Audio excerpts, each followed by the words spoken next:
Hello, what's up guys? Philip here. Welcome to today's video. I'm going to show you a game between Alaska and Lara. The game was played in 1994, and I decided to show this game because it's very instructive in that it gives us two different fork tactics in the same game, and this is the Spanish game, so therefore we are going to have a nice time. Those who play the Spanish game, you can actually enjoy this. Those who don't play the Spanish game, of course, fork tactics always occur in different openings, so you are free to employ this tactic in your own game.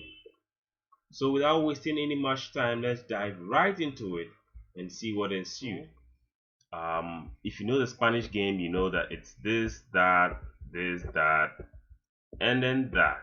Okay, so that's the Spanish game. Okay, so we have e4, e5, knight f3, knight c6. Okay, this is by far the best way to defend this pawn anytime it's attacked.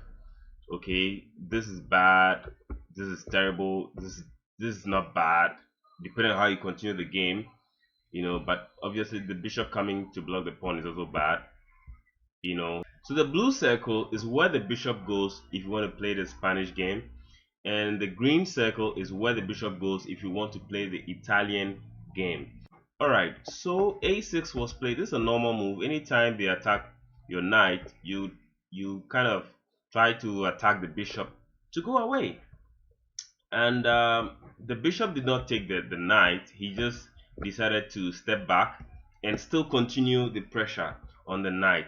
And the knight is quite uncomfortable because when this knight is eliminated, then the defender of this pawn is gone, so that pawn is indirectly under attack.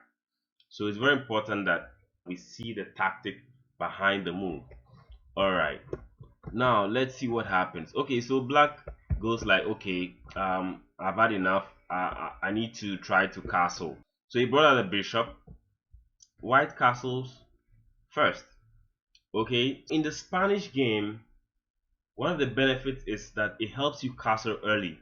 You castle early, and then if your opponent couldn't castle, you start attacking him, and you find out you end up opening the center somehow. You put your rook here, and then you start attacking the uncastled king. Okay, so it's very important that you castle early to activate your rook. Okay, usually you have to remember to develop your knight and your bishop. That's all, because you may get carried away.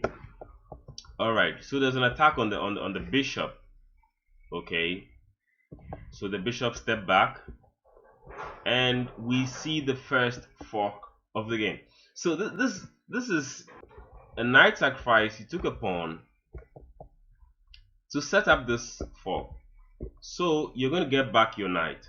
Okay, that's basically it. You're going to get back your knight. So this happened. This is a Morphy's defense. People prefer their bishops to the knights. So rather than losing the bishop, he decided to what? Lose the knight.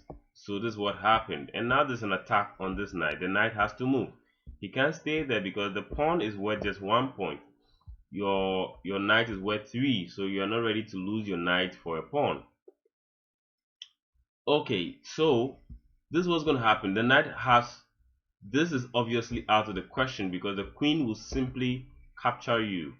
Okay, so you're left with either going back home or taking this pawn. This is coming to d5 is also out of the question because the pawn will capture you, the bishop can capture, the queen can also capture you. Okay, so the knight decided to go back, and guess what? Okay, so this is what we're going to do. I'm going to give you 5 seconds to see if you can spot the best move for white. Alright, and I'll be back after 5 seconds to tell you the answer. Alright, so give it a try.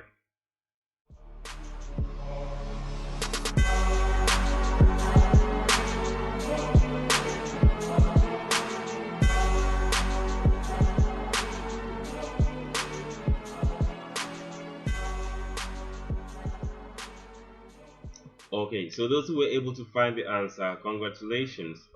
The correct answer is queen to d5, and that is it right there on your screens.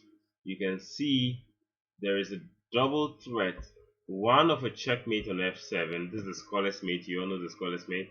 Then also there is an unprotected rook in the corner, and that is where the fork is happening. So you can see you cannot save both of them at the same time, so you have to choose the most important one to save. So the game actually ended here. Lara resigned. He resigned because definitely he can't allow checkmate, and if you play a move like this, they'll just snap off the knight, and the same problem still exists. So if you take this one back, there's still checkmate. Okay, so unless you decide not to take back and then you castle, and then I'll take the rook and then I can save my bishop. Okay, so in any case, you're losing material, and you're not just losing a pawn, you're losing your rooks, your knight. So that's how the game ended. I hope you guys enjoyed it. Always look out for forks in your games. Look out for double attacks in your games. Keep your pieces protected all the time. Also remember to castle early so that you don't face the scoreless mate especially, okay, or the 5-lever attack. If you have any questions, why not, you can put them in the comments below. Alright, so you guys take care, and I'll see you in the next